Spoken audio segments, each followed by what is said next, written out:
Hello everyone, welcome back to the channel. అందరూ ఎలా ఉన్నారు, ఏం చేస్తున్నారు? నాతో కమెంట్స్ లో షేర్ చేసుకోవడం మర్చిపోవద్దు. మేమైతే బాగున్నాం.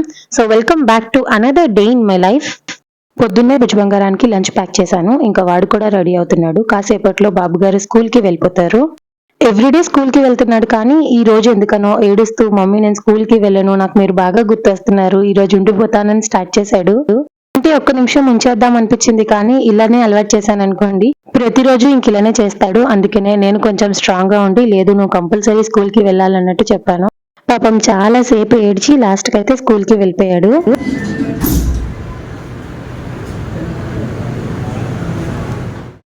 ఇంకా ఎప్పుడూ లేనిది ఆల్ ఆఫ్ అ సడన్ వాడు అలా ఏడుస్తుంటే రీజన్ ఏంటో నాకు అర్థం కాలేదు. వాడిని అడిగితే వాడు కూడా నాకు పర్టికులర్ గా ఇది రీజన్ అని చెప్పట్లేదన్నమాట.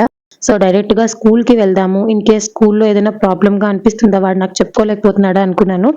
లైక్ టీచర్స్ తో ఏమైనా మిస్కమ్యూనికేషన్ అవుతుందా, టీచర్స్ చెప్పింది వీడికి అర్థం కావట్లేదా, ఏమో నాకే ఇన్ని క్వశ్చన్స్ ఉన్నాయన్నమాట. ఒక్కసారి స్కూల్ కి వెళ్తే అక్కడ ఎన్విరాన్మెంట్ నాకు అర్థమవుతుంది కదా అనుకున్నా. అందుకనే ఫస్ట్ వంట చేసేసి ఆ తర్వాత స్కూల్ కి వెళ్ళాలి.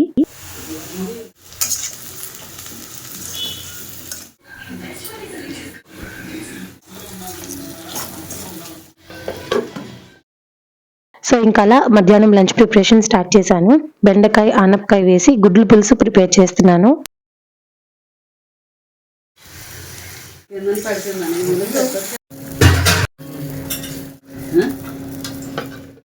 ఒక సైడ్ వంట అవుతుంది అండ్ ఇంకొక పక్క నేను మార్నింగ్ బ్రేక్ఫాస్ట్ చేస్తున్నా. ఈ రోజు అమ్మ మజ్జిగతో ఉప్మా చేసిందంట. అందుకనే కొంచెం వెరైటీగా అనిపించి ఎలా ఉంటుందో ట్రై చేయాలి అని చెప్పి ట్రై చేసా. టేస్ట్ అయితే ఎక్సలెంట్ వచ్చిందండి. మీకు రెసిపీ తెలుసా, ఎంతమందికి తెలుసా కమెంట్స్ లో చెప్పండి. అండ్ ఎవరికైనా తెలియదు అనుకుంటే డెఫినెట్ గా ఈ రెసిపీ మీకు నెక్స్ట్ వీడియోస్ లో షేర్ చేస్తానండి.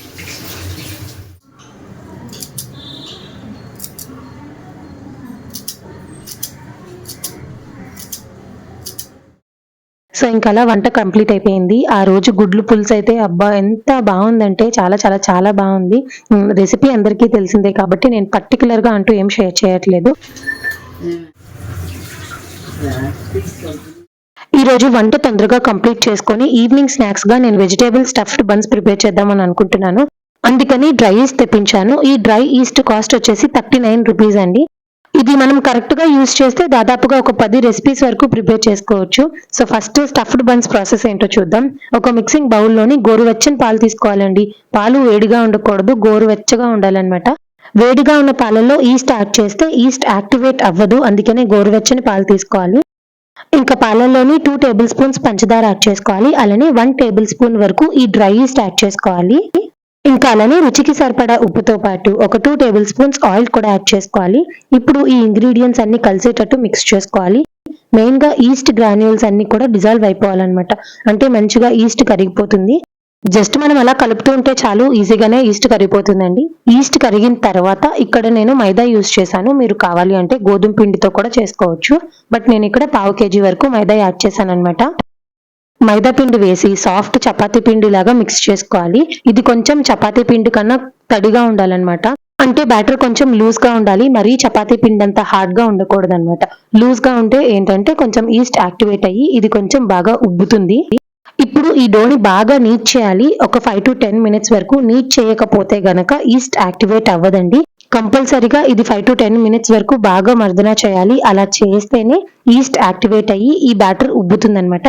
మర్దన చేసిన తర్వాత ఒక 1 టేబుల్ స్పూన్ ఆయిల్ యాడ్ చేసి పైనుంచి అలా కోట్ చేసిన తర్వాత మూత పెట్టేయండి. ఒక 2-3 అవర్స్ లో ఈస్ట్ యాక్టివేట్ అయ్యి ఇది ఉబ్బుతుందన్నమాట. డబుల్ ద సైజ్ అవుతుంది. సో ఇంకా పిండి తడిపి పెట్టేసి వెంటనే రెడీ అయిపోయి ఇప్పుడైతే బుజ్జి బంగారం స్కూల్ దగ్గరికి వెళ్తున్నాం. And Viaan has no idea. వాడు ఈవినింగ్ స్కూల్ అయిపోయిన తర్వాత వస్తాను అనుకుంటున్నాడు. బట్ ఇలా లంచ్ బ్రేక్ లో వెళ్తానని వాడికి ఐడియా లేదు. వాడు సర్ప్రైజ్ అవుతాడా, ఎలా ఫీల్ అవుతాడో చూడాలి. నేను వెళ్ళేసరికి ఇంకా లంచ్ బ్రేక్ ఇవ్వలేదు, క్లాస్ అవుతుంది. అందుకనే కాసేపు వచ్చి ఇక్కడ వెయిట్ చేస్తూ ఉన్నాను. నన్ను చూసి వాడైతే ఫుల్ ఏడుస్తున్నాడు. ఎందుకనో చాలా ఏడ్చాడండి ఈ రోజు పాపం. రీజన్ ఏంటి అర్థం కావట్లేదు. వీడిని అడిగినా చెప్పట్లేదు. ఫైనల్ గా వాళ్ళ క్లాస్ టీచర్ని అడిగితే ఏం చెప్పారంటే వీడికి రాయడం కొంచెం ఇబ్బంది అవుతుంది, ఎంతైనా చదువుతాడు, ఏం చెప్పినా వింటాడు, క్లాస్ కూడా బాగా అర్థం చేసుకుంటున్నాడు, కాకపోతే ఓన్లీ రాయడం ఒకటే వాడికి ఇబ్బంది అవుతుంది అని చెప్పారు. అప్పుడు అర్థమైంది అనమాట. ఓకే, స్కూల్లో క్లాస్ వర్క్ రాయిస్తున్నారు, వాడికి అందుకని స్కూల్ కి వెళ్ళడం ఇష్టం లేదు అనిపించింది. ఇది కంప్లీట్ గా నా మిస్టేకే. ఏమంటే గత 2 years గా వీడికి కంప్లీట్ వర్చువల్ లెర్నింగ్ ఉండి ఇప్పుడు సడన్ గా రాయాలి అంటే వాడికి కష్టం అవుతుంది కదా. సో టీచర్స్ కి కూడా అదే కన్వే చేశాను. అండ్ వాళ్ళ టీచర్స్ కూడా మంచిగా అర్థం చేసుకున్నారు. నెక్స్ట్ ఇంకా వాడికి లంచ్ పెట్టేసి మేము ఇంటికి వచ్చేసాము. ఇంటికి వచ్చేస్తున్నప్పుడు కూడా ఏడుస్తున్నాడు వచ్చేస్తానని. కానీ స్కూల్లోనే ఉంచాను, తీసుకొని రాలేదు. వన్స్ ఇలా అలవాటు అయితే చాలా కష్టమైపోతుంది ఫ్యూచర్లో. ఇది నేను ఆల్రెడీ ఎక్స్పెక్ట్ చేశాను. అంటే మీకు లాస్ట్ వియాన్ స్కూల్ స్టార్ట్ అవ్వక ముందు వీడియోస్లో కూడా చెప్పాను కదా, కొంచెం నాకు టెన్షన్గా ఉంది వీడు ఎలా మింగిల్ అవుతాడో అని. బట్ నేను టెన్షన్ పడినంత ఏం కాలేదు, కానీ కొంచెం మింగిల్ అవ్వడానికి వాడికి కష్టం అయ్యింది. బట్ నా వాడు బాగా జెల్ అయిపోయాడు. ఎవ్రీథింగ్ ఈస్ ఫైన్ అండి. వాడు కూడా స్కూల్కి మంచిగా వెళ్తున్నాడు. అదే కావాలి నాకు కూడా. మీ పిల్లలు ఎప్పుడైనా ఇలా స్కూల్కి వెళ్ళనని ఏడ్చారా? అలా ఏడ్చినప్పుడు మీరేం చేస్తారు అనేది నాకు కమెంట్స్లో చెప్పండి. సో దట్ నాకు కూడా అది హెల్ప్ అవుతుంది. ఓ బై ద వే, మీతో మాట్లాడుతూ ఇక్కడ నేను స్టఫ్డ్ బన్స్ కోసం ప్రిపరేషన్ కూడా స్టార్ట్ చేశాను. ఇవి వెజిటేబుల్ స్టఫ్డ్ బన్స్ కాబట్టి లోపల స్టఫ్ చేసుకున్నందుకు వెజిటేబుల్స్ అన్ని నీట్గా చాప్ చేసి పెడుతున్నాను. ఇప్పుడు నేను చూపించబోయే ప్రాసెస్ మీరు చికెన్, ఎగ్, ప్రాన్స్ ఆర్ పన్నీర్తో కూడా చేసుకోవచ్చు. ఈ రోజు నేను చిన్న మిస్టేక్ చేశాను, అదేంటో కూడా ఈ వీడియోలోనే చెప్తాను. ఫస్ట్ అయితే కావాల్సిన వెజిటేబుల్స్ అన్ని కొంచెం పెద్ద పీసెస్ గా కట్ చేశాను. ఇంకా అన్నిటిని ఇలా స్లైజర్ లో వేసి సన్నగా చాప్ చేసేసాను అనమాట.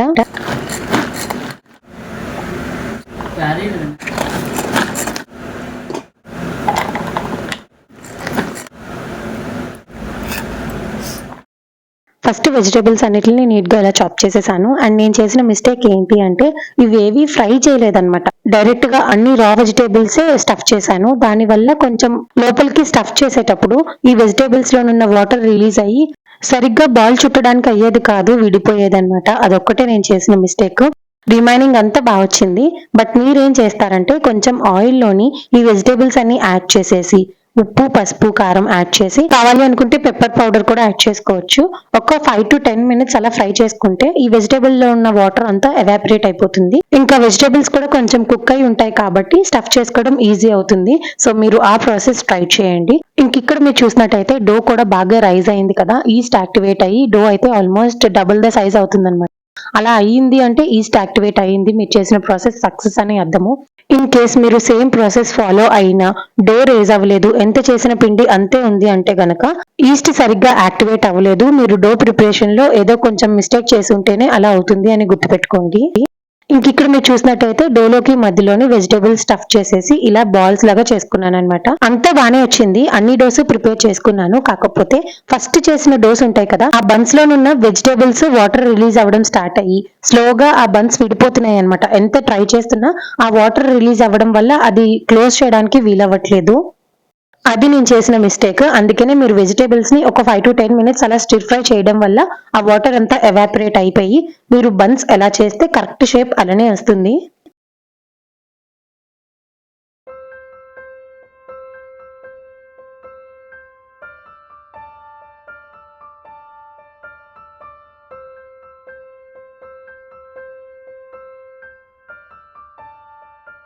అన్ని ఇలా బన్స్ లాగా ప్రిపేర్ చేసిన తర్వాత ఒక 5 minutes మూత పెట్టి వదిలేయండి. సో దట్ ఈస్ట్ ఇంకొంచెం యాక్టివేట్ అయ్యి బన్స్ కొంచెం డబుల్ ద సైజ్ అవుతాయి అనమాట. ఇంకా కొన్ని బన్స్ స్టార్టింగ్ లో చేసినవి పాడైపోయాయి అని చెప్పాను కదా, అవి డీప్ ఫ్రై చేయాలి అంటే కొంచెం భయమేసింది. ఎక్కడ ఆయిల్లో ఆ వాటర్ తుల్లి మన పేలుతాయేమో అని భయమేసింది. అందుకనే జస్ట్ ఇలా ప్యాన్ మీద షాలో ఫ్రై చేసేద్దామని అనుకున్నాను. ఇవి కూడా డీప్ ఫ్రై చేసినట్టు బాగా ఉబ్బి వస్తాయి అని మనం ఎక్స్పెక్ట్ చేయొద్దు. అసలు ఏం బాగోవండి ఇలా స్టిర్ ఫ్రై చేస్తే. ఇంకా వీటి సంగతి పక్కన పెట్టేసి ఇప్పుడైతే మనం స్టఫ్డ్ బన్స్ ని నీట్ గా ఆయిల్లోనే ఫ్రై చేసుకుందాము. ఆయిల్ బాగా వేడిగా ఉండాలి. అలాంటప్పుడు చక్కగా ఈ బన్స్ ని వేసేసుకోవాలి. బన్స్ వేసిన తర్వాత కంప్లీట్ లో ఫ్లేమ్ లో పెట్టి ఆ బన్స్ అన్ని బాగా గోల్డెన్ బ్రౌన్ కలర్ వచ్చేంత వరకు ఫ్రై చేసుకోవాలి. ఫస్ట్ వేసినప్పుడు ఆయిల్ బాగా వేడిగా ఉందన్నమాట, అందుకనే అవి వెంటనే కలర్ చేంజ్ అయిపోయాయి. ఆ తర్వాత లో ఫ్లేమ్ లో పెట్టేసి చక్కగా అవి గోల్డెన్ బ్రౌన్ కలర్ వచ్చేంత వరకు ఫ్రై. నేను ఈ బన్స్ ఫ్రై చేసే లోపే భుజ్ బంగారం కూడా స్కూల్ నుంచి ఇంటికి వచ్చేసాడు. ఇంకా వాడు ఫ్రెష్ అవుతున్నాడు. ఫ్రెష్ అయ్యి రాగానే కొంచెం ఈ బన్స్ పెట్టేసామనుకోండి వాడు హ్యాపీ అయిపోతాడు. వీడు స్కూల్ నుంచి వచ్చేసిన తర్వాత టీచర్ కాల్ చేశారు. మీరు ఉన్నంతసేపు ఏడ్చాడు కానీ ఆ తర్వాత ఏం ఏడవలేదు, మంచిగా క్లాసెస్ విన్నాడు, వాడి పని ఏదో వాడు చేసుకున్నాడు అని చెప్పారు. అమ్మయ్య అనుకున్నాను. వీడు ఎక్కడ బెంగ పెట్టేసుకొని జ్వరం పెట్టుకుంటాడేమో అని భయపడ్డాను, కానీ అంత హంగామా ఏం చేయలేదు వాడు. సరే, ఇప్పుడు ఈ స్టఫ్డ్ బన్స్ ని భుజ్ బంగారానికి సర్వ్ చేద్దాం. పైన క్రిస్పీగా, లోపల సాఫ్ట్ గా, చాలా ఫ్లఫీగా వచ్చాయండి. నేను చెప్పిన మెజర్మెంట్స్ ఎగ్జాక్ట్ గా అలా ఫాలో అయితే మీరు కూడా ఇంట్లోనే ఈజీగా ఇలా స్టఫ్డ్ బన్స్ ప్రిపేర్ చేసుకోవచ్చు. ప్రాసెస్ చాలా సింపుల్ అండి. కాకపోతే నేను చేసిన మిస్టేక్ మీరు చేయకుండా ఉంటే ఇంకా బాగుంటుంది.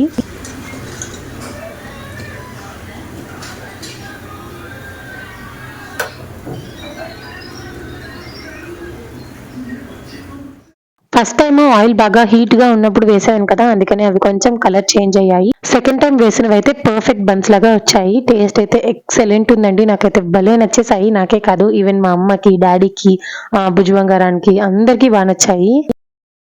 ఇకపోతే నేను ఇందాక పాన్ మీద బన్స్ ని ఫ్రై చేశాను కదా, అవైతే అస్సలు బాలేవండి. లోపల వరకు ఉడకలేదు, సైడ్స్ ఆగలేదు, పైన మాత్రమే క్రిస్పీగా ఇలా కనిపిస్తున్నాయి. అది ఒకటే అనుకోండి పారేద్దును, బట్ 4-5 ఉన్నాయి అనమాట.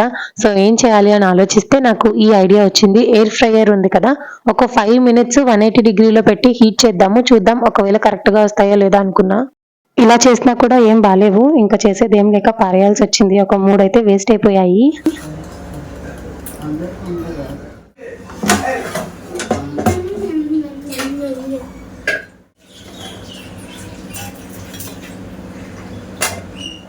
కదా ఇది వచ్చి పైకి వందగదిలో ఏం పని నీకు?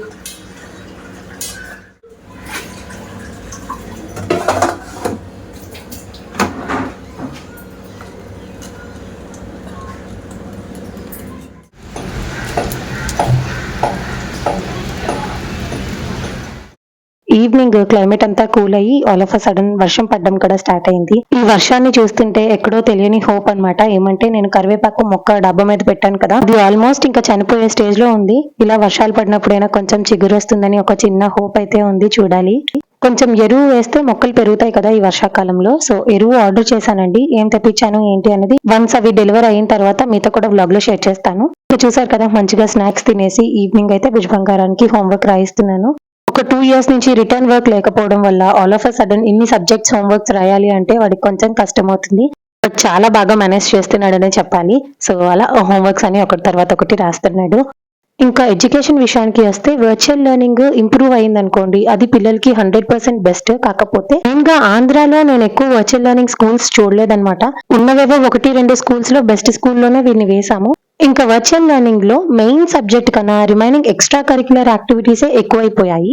దానివల్ల అసలు సబ్జెక్ట్ మీద గ్రిప్ లేదనమాట. అదే మెయిన్ డ్రాబ్యాక్. బట్ మీరు ఫస్ట్ నుంచి లాస్ట్ వరకు అదే వర్చువల్ లెర్నింగ్ స్కూల్లో కంటిన్యూ చేస్తాము అనుకుంటే దట్ ఈస్ బెస్ట్. బట్ లేదు, చేంజ్ చేయాలి, ట్రాన్స్ఫర్ అవుతాము అనుకుంటే కనుక వర్చువల్ లెర్నింగ్ లో అసలు పిల్లల్ని వేయొద్దు. వాళ్ళకి నార్మల్ స్కూల్సే బెస్ట్. వర్చువల్ లెర్నింగ్ లో ఇంకొక డిసడ్వాంటేజ్ ఏంటి అంటే వాళ్ళు యూకేజీ ఎండింగ్ వరకు రాయిపించరు పిల్లల చేత. Everything will be oral. First standard కి వాళ్ళకి ప్రాపర్ గా రాయడం వస్తుంది, కానీ రిమైనింగ్ స్కూల్స్ లో అలా ఉండదు కదా.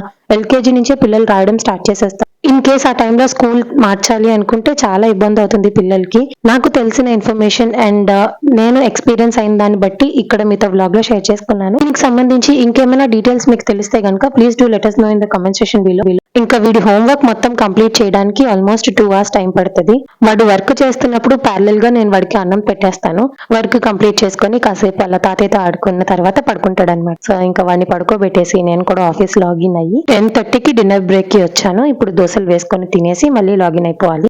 So yeah, this is all about today's video అండి. ఐ హోప్ మీకు ఈ వీడియో నచ్చిందని అనుకుంటున్నాను. ఈ వీడియో కనుక మీకు నచ్చినట్టయితే like, share, comment and please do subscribe to our channel. And don't forget to press the bell icon for more videos. And ఈ వీడియోని లాస్ట్ వరకు చూసిన ప్రతి ఒక్కరికి thank you so much. So చూసారు కదండి, ఇది ఇవాల్టి వీడియో. మళ్ళీ నెక్స్ట్ వీడియోలో కలుద్దాం. అంతవరకు బాయ్.